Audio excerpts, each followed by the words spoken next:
నమస్తే, welcome to our channel. నేను సిరి. BJP TDP పొత్తు కోసం ఇద్దరు నాయకులు అయితే ఢిల్లీలో చెక్కలు కొట్టారు. అయితే ఈరోజు వాళ్ళు తిరిగినందుకు ఫలితం తగ్గిందా అంటే దక్కినట్టే కనిపిస్తుంది. ఇంతగా ఇద్దరు నాయకులు ఎవరు? ఈ అంశం మీద చర్చించడానికి మనతో పాటు ఉన్నారు ప్రముఖ senior journalist, political analyst CS Rao గారు. నమస్కారం సార్. నమస్తే సిరి. సార్, టీడీపీ బీజేపీ పొత్తు కోసం ఇద్దరు నాయకులు అయితే ఢిల్లీలో చెక్కలు కొట్టారు. చాలా ఏమంటారు, చర్చలు కూడా జరిగాయని చెప్పేసి వినిపిస్తుంది. సో ఈ చర్చలు ఫలించినట్టేనా అంటే ఫలించినట్టు అని కనిపిస్తుంది. అండ్ ఆ ఇద్దరు నాయకులు ఇంత కష్టపడ్డారు కదా సార్, అసలు ఇద్దరు నాయకులు ఎందుకు ఇంత కష్టపడాల్సి వచ్చింది? ఈరోజు చూసుకుంటే వాళ్ళ పేర్లు అయితే తెలియట్లేదు. ఇంతకీ ఇద్దరు నాయకులు ఎవరు? ఈ వాళ్ళు అనుకున్నది సాధించారా లేదా అసలు? సో వాళ్ళ పేర్లు నేను రివీల్ చేయదలుచుకోలేదు, కానీ వాళ్ళిద్దరు మాత్రం బలమైనటువంటి లీడర్లుగా ఢిల్లీలో ఉన్నారు. బలమైన లీడర్ల కంటే కూడా బలమైనటువంటి లైజనింగ్ ఆఫీసర్స్గా వ్యవహరించినటువంటి పొలిటీషియన్స్ అని చెప్పుకోవచ్చు. ఎందుకంటే ఆ ఇద్దరు కూడా ప్రత్యక్ష ఎన్నికలు ఎప్పుడు కూడా పోటీ చేయలేదు, కానీ ఇద్దరు కూడా ఎంపీలు, మాజీ ఎంపీలు. సో మాజీ ఎంపీలు రాజ్యసభకు ఎంపికయ్యారు. తెలుగుదేశం పార్టీ నుంచి రాజ్యసభకు ఎంపికయ్యారు. సో ఎంపికైనటువంటి ఆ ఇద్దరు కూడా తెలుగుదేశం పార్టీ పూర్వపు లీడర్లు. తెలుగుదేశం పార్టీలో పనిచేశారు. తెలుగుదేశం పార్టీకి అలాగే చంద్రబాబు నాయుడుకి ఆర్థిక వనరులను సమకూర్చినటువంటి లీడర్లుగా చెప్పుకుంటూ ఉంటారు. వాళ్ళల్లో ఒకళ్ళు చెప్పుకుంటారు ఆర్థిక వనరులు అయితే సమకూర్చలేదని చెప్పి తెలుగుదేశం పార్టీ చెప్తుంది. మరొకళ్ళు అయితే ఖచ్చితంగా ఆర్థిక వనరులు సమకూర్చాడు ఆయన. గత ఎన్నికల్లో 2019 ఎన్నికల్లో కానీ 2014 ఎన్నికల్లో కానీ ఆర్థిక వనరులను అయితే సమకూర్చారు. బట్ ఆయన పార్టీకి ఆర్థిక వనరులు సమకూర్చినందుకు ఆయనకి రాజ్యసభ రెండోసారి కూడా ఇవ్వడం జరిగింది. కానీ ఇంకొక అతను వనరులు సమకూర్చకుండానే సమకూర్చినట్టు బిల్డప్ ఇచ్చేటువంటి లీడర్గా తెలుగుదేశం పార్టీ చెప్పుకుంటూ ఉంటుంది. అయితే 2009లో మహాకూటమిని ఏర్పాటు చేయడంలో కూడా ఆ లీడరు కీలక పాత్ర పోషించారని చెప్పి అప్పట్లో అతని పేరు బాగా ప్రచారం జరిగింది మీడియాలో.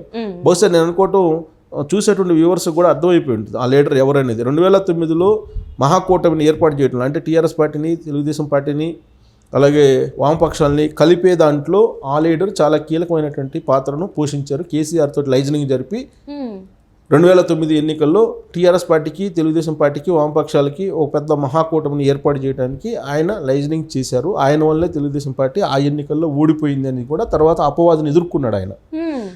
సో ఆయన పేరు చెప్పకుండా నేను చెప్పేసి దాదాపు నెటిజన్లకు అర్థమవుతుంది. పొలిటికల్గా ఏమాత్రం పరిచయం ఉన్నటువంటి వాళ్ళకి ఆయన ఎవరనేది అర్థమవుతుంది. ఆ తర్వాత ఆయనకి రాజ్యసభ ఇవ్వడం జరిగింది. 2014 ఎన్నికల్లో కీలకం కూడా వ్యవహరించాడు ఆయన. రాజ్యసభ ఇచ్చారు, అతనికి కూడా రాజ్యసభ ఇచ్చారు. సో వీళ్ళిద్దరు కలిసి ఏం చేశారంటే 2019లో తెలుగుదేశం పార్టీ ఓడిపోయిన తర్వాత వాళ్ళిద్దరు ఇండస్ట్రియలిస్టులు ప్లస్ ఒక అతను బ్యాంక్ డిఫాల్టరు, ఇంకొక అతను కూడా బ్యాంక్ డిఫాల్టర్ కాకపోయినా కానీ ఆయన కంపెనీలో సూట్ కేసు కంపెనీలు పెట్టి రకరకాల ఆర్థికపరమైనటువంటి మోసాలు చేశారు అనేటువంటి అపవాదును ఎదుర్కొంటున్నటువంటి లీడర్. వీళ్ళిద్దరు కలిసి ఏం చేశారంటే రాజ్యసభ వేదికగా తెలుగుదేశం పార్టీని బీజేపీలో విలీనం చేశారు. ఆ విలీనం చేయడంలో కూడా వీళ్ళిద్దరు కీలక పాత్ర పోషించారు. ఆ రోజున ఉన్నటువంటి రాజ్యసభ సభ్యులుగా ఉన్నటువంటి వాళ్ళందరితో కూడా మాట్లాడి బీజేపీలోకి తెలుగుదేశం పార్టీని బీజేపీలోకి విలీనం చేశారు.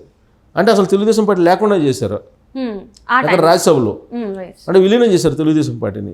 సో ఇంత పెద్ద ఎత్తున రాజకీయ లాబింగ్ నడిపేటువంటి వీళ్ళిద్దరూ ఇప్పుడు ఎందుకు బీజేపీని, తెలుగుదేశం పార్టీని కలిపేటువంటి ప్రయత్నం చేస్తున్నారు ఆంధ్రప్రదేశ్లో అనేటువంటి ప్రశ్న వేసుకుంటే కనుక వాస్తవంగా వీళ్ళు ఏదన్నా తెలుగుదేశం పార్టీకి మంచి చేయాలనుకుంటే 2023లో జరిగినటువంటి తెలంగాణ అసెంబ్లీ ఎన్నికల్లో తెలుగుదేశం పార్టీని, బీజేపీని కలపాలి. తెలుగుదేశం పార్టీ, బీజేపీని ఆ పొత్తుతో ఉంచేలా ప్రయత్నం చేయాలి వాళ్ళు. కానీ ఆ ప్రయత్నం చేశారా చేయలేదా అనేటువంటి చర్చ మనం కనుక వెళ్తే కొంతమేరకు చేశారు, కొంతమేరకు చేయలేకపోయారు.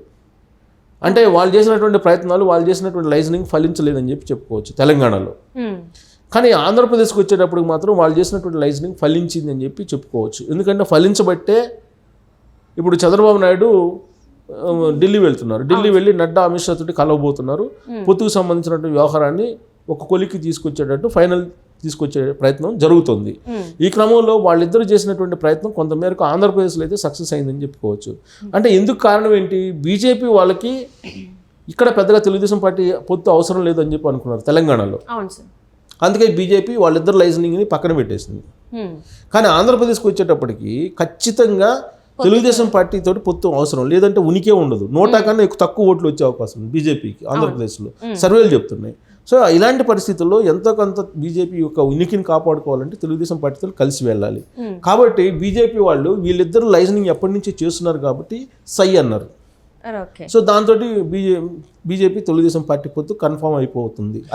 మరి వైసీపీ అయితే పార్టీ ఇది ఏంటి సార్, అంటే ఇప్పుడు ఇంతకుముందు మనం చూసినట్టయితే వైసీపీ పార్టీతో పొత్తుందని చెప్పేసి, బీజేపీకి పొత్తుందని చెప్పేసి స్వయాన ఏపీ ముఖ్యమంత్రి చెప్పారు కదా సార్, మరి అది ఎలా చూసుకోవాలి సార్ మరి? సో వైసీపీ బీజేపీ పొత్తు లేదు, పొత్తు కాదు, పరోక్షంగా వాళ్ళు తెర వెనుక రాజకీయాలు నడిపారు. అఫీషియల్గా పొత్తు లేదు. ఎన్డీఏలో భాగస్వామి కావాలని చెప్పి జగన్మోహన్ రెడ్డి అనేక సందర్భాల్లో ప్రెజర్ చేసింది బీజేపీ. కానీ జగన్మోహన్ రెడ్డి ఎన్డీఏలో భాగస్వామి కాలా. ఒకవేళ భాగస్వామి అయితే కనుక Christian vote bank, minority vote bank కోల్పోతాం అనేటువంటి ఒక ఆందోళన, ఒక భయం, ఒక అంచనా వాళ్ళకు ఉంది. అందుకే ఎన్డీఏ తోటి దూరంగా ఉంటూ తెర వెనుక మాత్రం ఎన్డీఏకి సపోర్ట్ చేస్తూ వచ్చారు. నరేంద్ర మోడీ, జగన్మోహన్ రెడ్డి వేరు కాదు అనేటువంటి అభిప్రాయం ఆంధ్రప్రదేశ్ ప్రజల్లో బలంగా ఉంది. అందుకే ఇప్పుడు తెలుగుదేశం పార్టీ ఇప్పుడు బీజేపీతో పొత్తు పెట్టుకుంటే కొంత నష్టం జరుగుతుందేమో అనే ఆందోళన తెలుగుదేశం పార్టీలో కూడా ఉంది. సో ఇప్పుడు బీజేపీకి అనివార్యంగా అవసరం కాబట్టి తెలుగుదేశం పార్టీ యొక్క పొత్తు, ఈ ఇద్దరు ఎవరైతే ఉన్నారో వాళ్ళని ఉపయోగించుకొని తెలుగుదేశం పార్టీలతోటి లైజనింగ్ నడిపారు.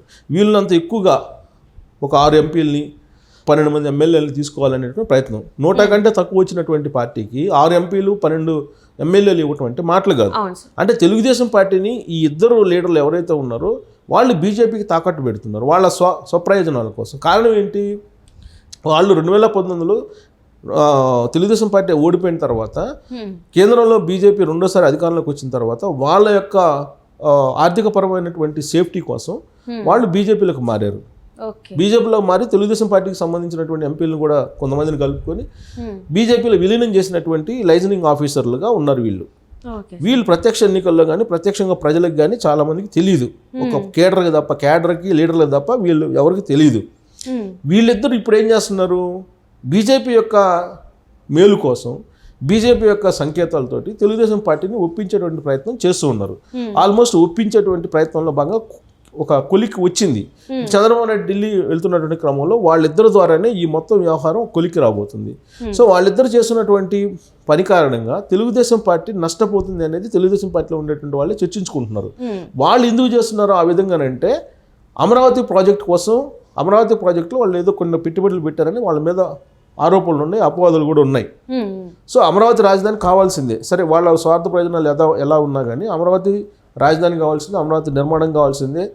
అది ఆంధ్రప్రదేశ్కి ఒక మణిహారంగా ఉండాల్సిందే, దాంట్లో ఎలాంటి డిస్ప్యూట్ లేదు. అది నెరవేరాలంటే ఖచ్చితంగా బీజేపీతోటి పొత్తు ఉండాలి అనేది వాళ్ళిద్దరి యొక్క ఆలోచన. అది నెరవేరితే మిగతా వాళ్ళకన్నా కూడా లబ్ధి పొందేటువంటి వాళ్ళు వీళ్ళిద్దరూ అనేది ఇప్పుడు తెలుగు రాష్ట్రాల్లో జరుగుతున్నటువంటి చర్చ.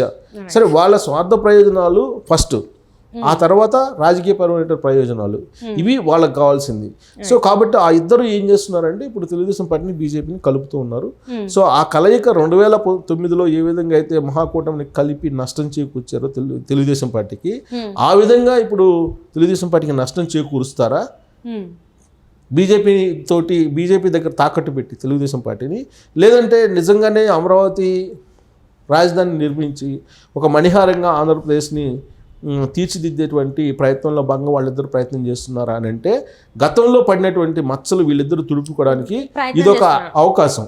ఒకవేళ ఇక్కడ కూడా ఫెయిల్ అయితే ఇక వాళ్ళిద్దరిని ఎవరు నమ్మే అవకాశమే లేదు.